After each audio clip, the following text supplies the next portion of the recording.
to our channel. Today Bible verse in Tamil.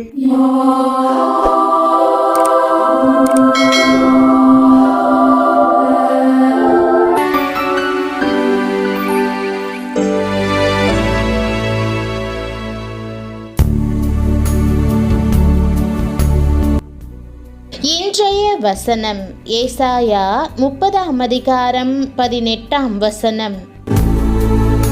கிறிஸ்துவுக்குள் பிரியமானவர்களே, நம்முடைய ஆண்டவரும் இரட்சகருமான இயேசு கிறிஸ்துவின் வல்லமையுள்ள நாமத்தில் உங்களை வாழ்த்துகிறேன். ஆனாலும் உங்களுக்கு இறங்கும்படி கர்த்தர் காத்திருப்பார், உங்கள் மேல் மனதுருகும்படி எழுந்திருப்பார். கர்த்தர் நீதி செய்கிற தேவன், அவருக்கு காத்திருக்கிற அனைவரும் பாக்கியவான்கள். இது தேவன் உங்களுக்கு தரும் வாக்குதத்தம். நம்முடைய தேவன் இரக்கத்தையும் அன்பையும் மனதுருக்கத்தையும் வெளிப்படுத்துகிற தேவன். அந்த அன்பும் மனதுருக்கமும் அவருடைய குணாதிசயங்களாகவே காணப்படுகின்றன. நீங்கள் கர்த்தரிடமிருந்து அளவில்லா இரக்கத்தை பெற்றுக்கொள்ளுவதற்கு இதுவே காரணம்.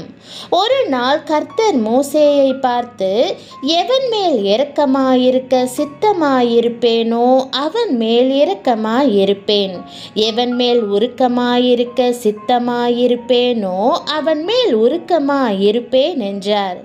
கர்த்தர் இரக்கத்தை எப்போது காண்பிப்பார் என்பது உங்களுக்கு தெரியாமல் இருக்கலாம். ஆனால் கர்த்தர் அதற்கான காலத்தையும் நேரத்தையும் திட்டமிட்டு வைத்திருக்கிறார். அந்த நேரத்திற்காக நீங்கள் காத்திருக்க வேண்டும்.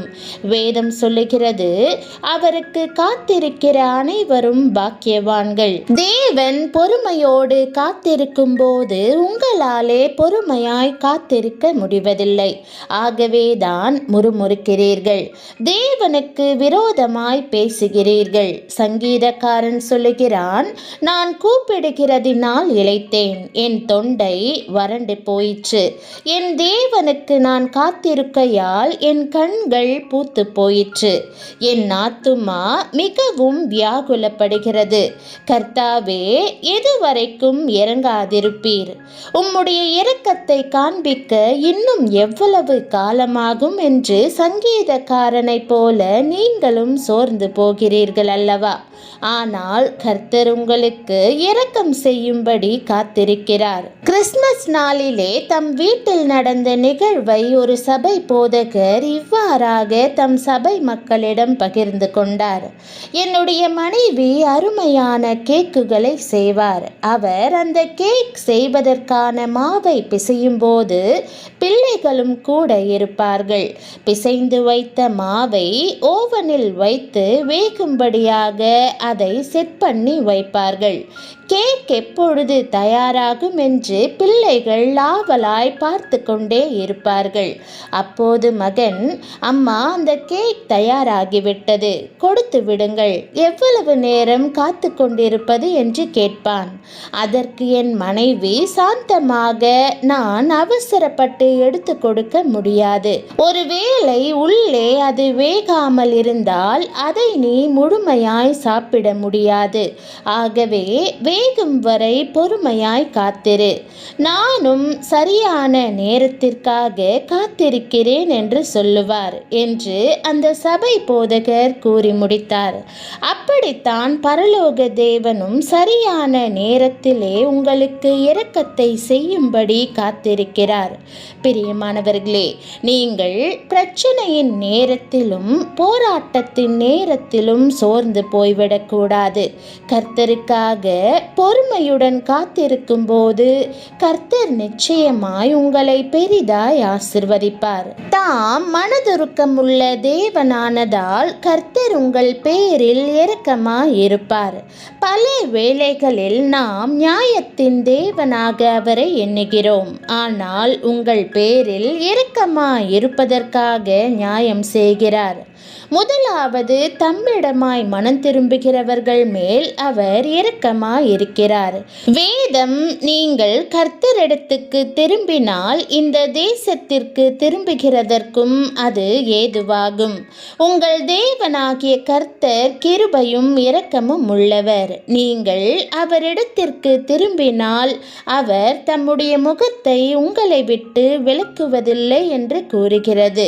பிரியமானவர்களே, வேதம், ஆகிலும் உம்முடைய மிகுந்த இரக்கங்களின்படியே அவர்களை நிர்மூலமாக்காமலும் அவர்களை கைவிடாமலும் இருந்தீர். நீர் கிருபையும் இரக்கமும் உள்ள தேவன் என்றும் கூறுகிறது. அதே தேவன் நாமும் இரக்கமுள்ளவர்களாய் இருக்க வேண்டும் என்று எதிர்பார்க்கிறார். ஞானியினுடைய வாய்மொழிகள் தயையுள்ளவைகள் என்றும் வேதத்தில் எழுதப்பட்டுள்ளது. மேலும் இனிய சொற்கள் தேன்கூடு போல் ஆத்துமாவுக்கு மதுரமும் எலும்புகளுக்கு ஔஷதமும் ஆகும் என்றும் வேதம் சொல்லுகிறது. மற்றவர்களுக்கு, நம்முடைய பரம விரோதிக்கும் சுகத்தை, மதுரத்தை, ஆறுதலை அளிக்கும் கிருபையுள்ளவர்களாக நாம் இருக்க வேண்டும் என்று தேவன் விரும்புகிறார். ஆண்டவர் தம் மிகுந்த இரக்கத்தினால் நம்மை மன்னித்தார். நாமும் மற்றவர்களிடம் இரக்கமுள்ள இருப்போம். இரண்டாவதாக, வார்த்தைகளில் நாம் இரக்கமுள்ளவர்களாய் இருக்க வேண்டும். வேதம், அவனவனுக்கு இன்னின்னபடி உத்தரவு சொல்ல வேண்டும் என்று நீங்கள் அறியும்படிக்கு உங்கள் வசனம் எப்பொழுதும் கிருபை பொருந்தினதாயும் உப்பால் சாரமேறினதாயும் இருப்பதாக என்று கூறுகிறது. எதிர்கொள்கிறவர்களுக்காக நாம் இருக்கும்படி ஆண்டவர் விரும்பவில்லை. நமக்கு எதிராக பேசவோ அல்லது நம்மை மேற்கொள்ளவோ யாரும் வராதபடி எப்போதும் கிருபை நிறைந்தவர்களாக இருப்பது அவசியம். மூன்றாவதாக, கணவர்மார் அனைவரும் தங்கள் மனைவியரிடம் கிருபை உள்ளவர்களாக இருக்க வேண்டும் என்று தேவன் விரும்புகிறார். புருஷர்களே, மனைவியானவள் பலவீன பாண்டமாயிருக்கிறபடியினால் உங்கள் ஜெபங்களுக்கு தடை வராதபடிக்கு நீங்கள் விவேகத்தோடு அவர்களுடனே வாழ்ந்து உங்களுடனே கூட அவர்களும் நித்திய ஜீவனாகிய கிருபையை சுதந்தரித்துக் கொள்கிறவர்களானபடியினால் அவர்களுக்கு செய்ய வேண்டிய கனத்தை செய்யுங்கள் என்று வேதம் கூறுகிறது. ஆம், உங்கள் ஜெபங்களை எதுவும் தடுக்கக்கூடாது. வாழ்க்கை துணையாகிய மனைவியரிடம் நாம் இரக்கமுள்ளவர்களாய் இருக்க வேண்டும். ஒருபோதும் குற்றம் சாட்டுகிறவர்களாக, எதிராக பேசுகிறவர்களாக இருக்கக்கூடாது. நம் ஜெபங்கள் தடைபடாதபடிக்கு ஒருவருக்கொருவர் தாழ்மையாகவும் அன்பாகவும் கனப்படுத்துகிறவர்களாகவும் தேவனோடு இணைந்திருப்பவர்களாகவும் காணப்பட வேண்டும்.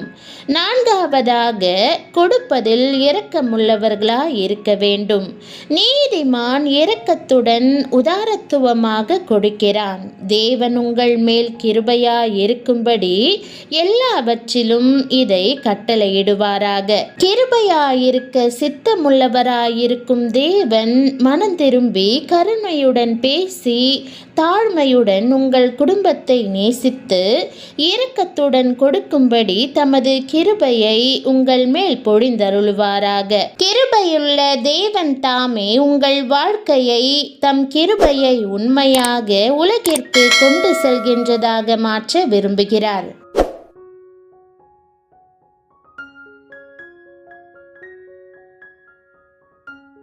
ஜெபம்.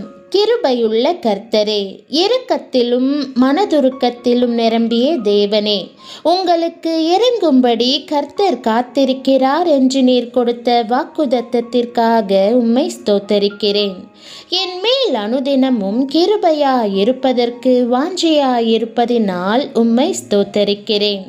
காத்திருக்கிற காலத்திலும் சோர்ந்து போகாமல் உம் சரியான நேரத்தை நம்பி பொறுமையுடன் நிலைத்திருக்க கிருபை தாரும். முறுமுறுக்கும் நாவாக இல்லாமல் நன்றி செலுத்தும் நாவாக இருக்கவும், என் வார்த்தைகள் மற்றவர்களை ஆறுதல் படுத்தி நன்மையை கொடுப்பவையாக இருக்கவும் கிருபை தாரும்.